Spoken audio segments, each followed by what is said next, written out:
So J.J. Arcega-Whiteside, the possession wide receiver the Eagles draft in the second round, could be a perfect match for the Carson Wentz. Pro Football Focus has said that J.J. Arcega-Whiteside is a perfect match for Carson Wentz. From what he's been doing, especially in OTA so far, from what I've been reading, J.J. Arcega-Whiteside is taking a lot of reps in the slot. A lot of reps. And don't know where this is going to go. But when you really think about it, could another trade be coming this offseason? Why do I feel like that Nelson Agholor is going to be traded? I just got that feeling that something is going to happen.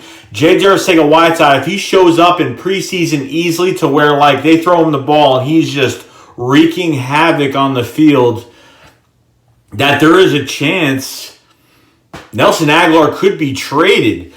This could be just like when Jordan Matthews got traded to the Bills to acquire cornerback Ronald Darby with a third-round pick, and Mac Hollins pretty much stiff-armed two guys for a touchdown in that Green Bay preseason game, and kind of right after, I think a day or two later, the Philadelphia Eagles made a move, got rid of Jordan Matthews, and they started Nelson Agholor over Jordan. They started Nelson Agholor, which we all flipped out about, and then Mac Hollins was the backup slot receiver and did very well. Could this be deja vu all over again? Could J.J. Arcega-Whiteside be that guy this year and be starting in the Philadelphia Eagles offense in the slot? I know Nelson and J.J. Arcega-Whiteside are they're a little bit different.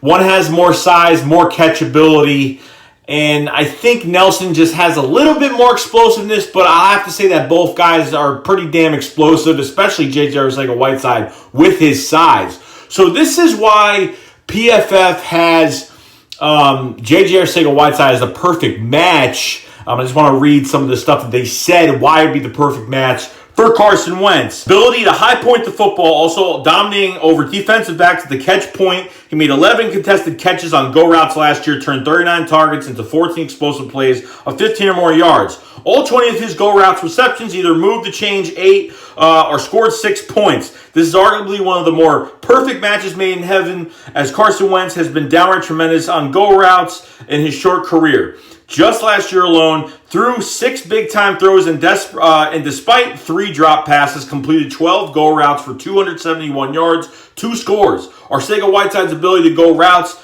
and contested catch situations, both in the red zone and the open field, should go a long way to continuing Wentz development into one of the league's top end signal callers. I guess just because of his athletic ability, his size, the contested catches, the way he can go after the ball and knock down defensive backs, creating big plays for touchdowns, could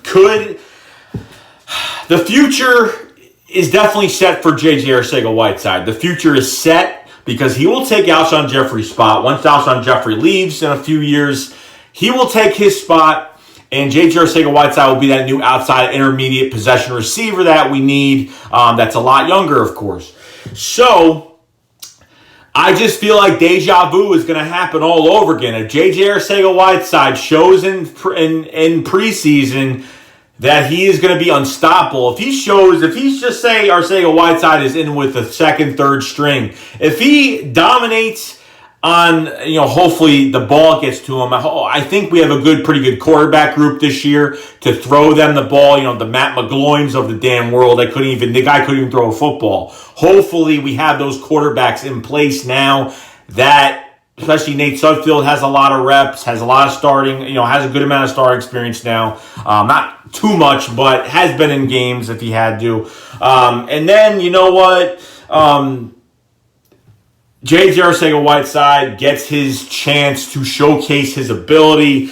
I can already see when I'm just watching some highlights of him in OTAs and seeing what he can actually do, ripping off receivers with his arms and ripping off DBs with his arms and going out for catches, pushing people out of the way, catching those big balls. And, those big catches are going to make a huge difference. And, like Alshon Jeffrey did in that 49ers game, I think it was last year or the year before, I think it was 2 years ago in 2017, where he caught the ball, he jumped up, used his upper body frame, caught the ball, came down, turned around, knocked the defensive back down, and scored a touchdown.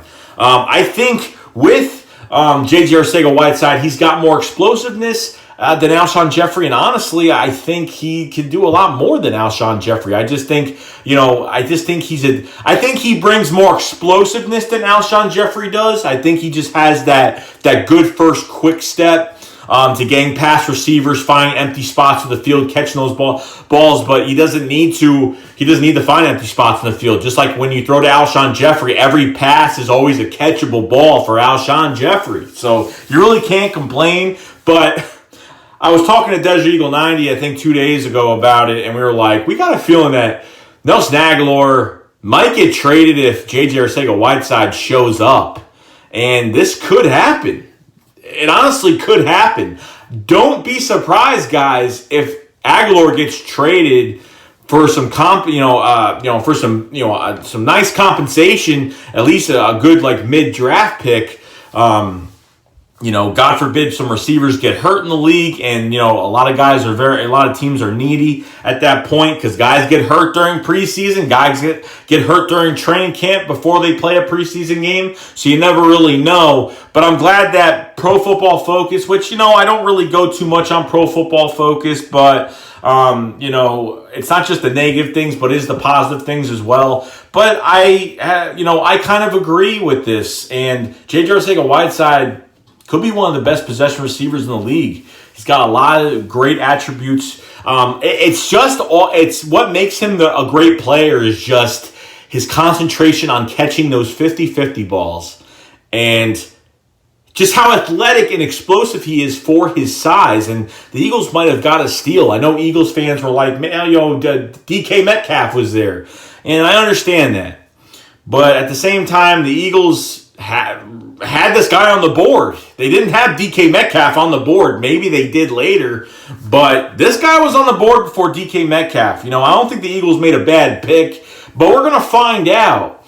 And they're putting a lot of strain on, J.J. Arcega-Whiteside because this could be this is our guy. I think and I believe that this is our guy. And I believe that something is going to happen. I believe that, and don't be surprised if Nelson Agholor gets traded. Don't be surprised. Okay, so I don't know what the case is with that, but we did it with Jordan Matthews.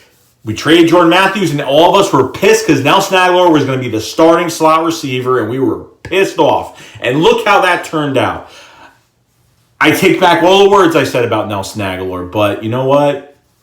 Even last year wasn't even his fault. Didn't have great numbers last year, but we had, two quarterbacks that had, favoritism, wide receiver, tight ends that got the ball more than he did. But I'm looking for a big year from Nelson Agholor if he's still on this roster. And then not even that, but if you do keep Nelson Agholor, you use J.J. Arcega-Whiteside in the red zone, and that's a lot of height. You have a lot of guys over 6 feet tall. Alshon Jeffrey's over 6 feet tall.